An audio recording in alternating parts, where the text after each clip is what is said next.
안녕하세요. 전립선 TV 이준호 교수입니다.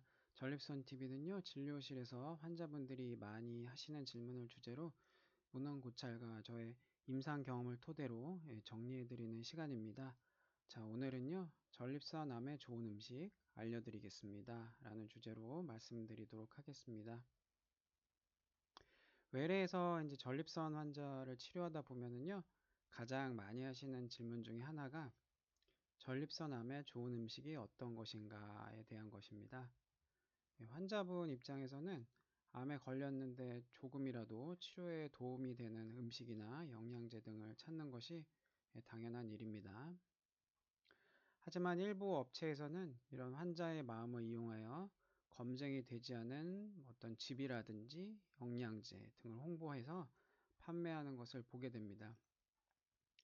전립선 암 환자분들은 이런 것들을 복용함으로써 마음의 안정을 얻을 수 있겠지만은 일부 영양제들은 오히려 전립선 암을 악화시키기도 합니다.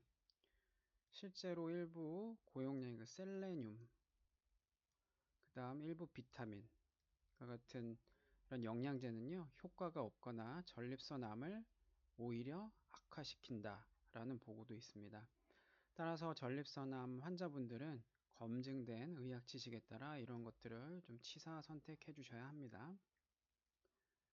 다음에 소개해드리는 음식이나 영양소들은 비교적 신뢰할 만한 연구에서 효과가 있다고 검증이 된 그런 음식이나 영양소들입니다. 첫 번째 음식은 녹차입니다. 녹차에는 카테킨이라는 특수 성분이 있습니다. 이 카테킨은 여러 가지 동물 실험 연구에서 여러 가지 기전으로 전립선 암 세포를 죽이는 데 효과가 있는 것으로 밝혀졌습니다. 실제로 사람을 대상으로 하는 임상 연구에 따르면요, 저널명이 프로스테이트고 2015년에 발표된 논문인데 초기 전립선암에서 전립선암 수술 받기 전에 하루에 녹차를 6잔 정도 드시면은요, 일반적으로 물을 마시게 한 것보다 전립선의 진행을 알 수 있는 피검사인 PSA가 유의하게 감소하였습니다. 따라서 초기 전립선암 환자분들에게 녹차는 병의 진행을 억제시키는데 조금이나마 도움을 줄 수 있을 것이라고 해석을 할 수 있습니다. 두 번째는 토마토입니다. 토마토에는 여러분 아시다시피 이제 라이코펜이라는 성분이 많습니다. 이 라이코펜은요, 항산화 성분이 아주 뛰어나가지고요, 일부 암의 진행을 억제시킨다고 알려져 있고요. 또 전립선암에도 효과가 있다고 동물 실험에서 입증이 됐습니다. 사람을 대상으로 한 임상 연구에 따르면은요, 이 논문은 BJU라는 아주 저명한 논문에 실린 그런 내용인데요.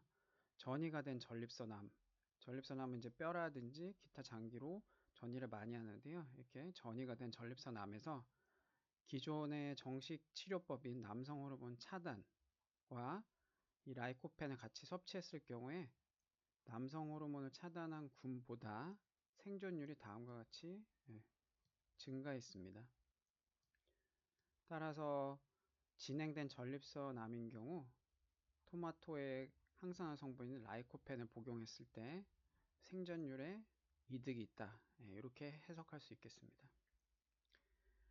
예, 일반적으로 녹차나 토마토 말고도요, 이런 석류라든지 오메가3, 또 두부 이런 것들도 연구가 많이 진행이 되었는데요. 아직까지 전립선 암에 대해서 확실하게 효과가 있다라고 밝혀진 논문은 좀 찾기가 힘듭니다.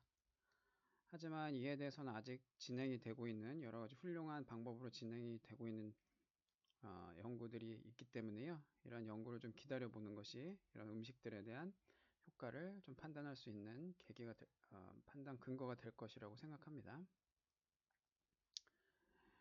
일반적으로 전립선 암 환자분들은요, 건강하다고 생각되는 음식을 주로 드시고요. 초기 암일 경우 녹차, 전이가 된 전립선 암일 경우 토마토를 드시면 좀 도움을 받을 수 있을 거라고 생각합니다. 무엇보다도 병원 치료를 충실하게 받는 것이 제일 중요하고요. 이후에도 음식이나 운동에도 관심을 가지시면요, 도움을 받을 수 있을 거라고 생각합니다. 모든 전립선 암 환자분들 힘내시고요. 파이팅입니다. 네, 전립선 TV는요, 매주 한 번씩 여러분들이 궁금해 할 만한 한 가지 비뇨기과 주제를 가지고 여러분을 계속 찾아뵐 예정입니다. 여러분들이 평소 비뇨기과 질환을 앓고 계시거나 아니면 또 예방에 관심이 많으시면요, 구독과 좋아요를 눌러주세요. 다음에도 좋은 내용을 가지고 여러분을 찾아뵙겠습니다. 감사합니다.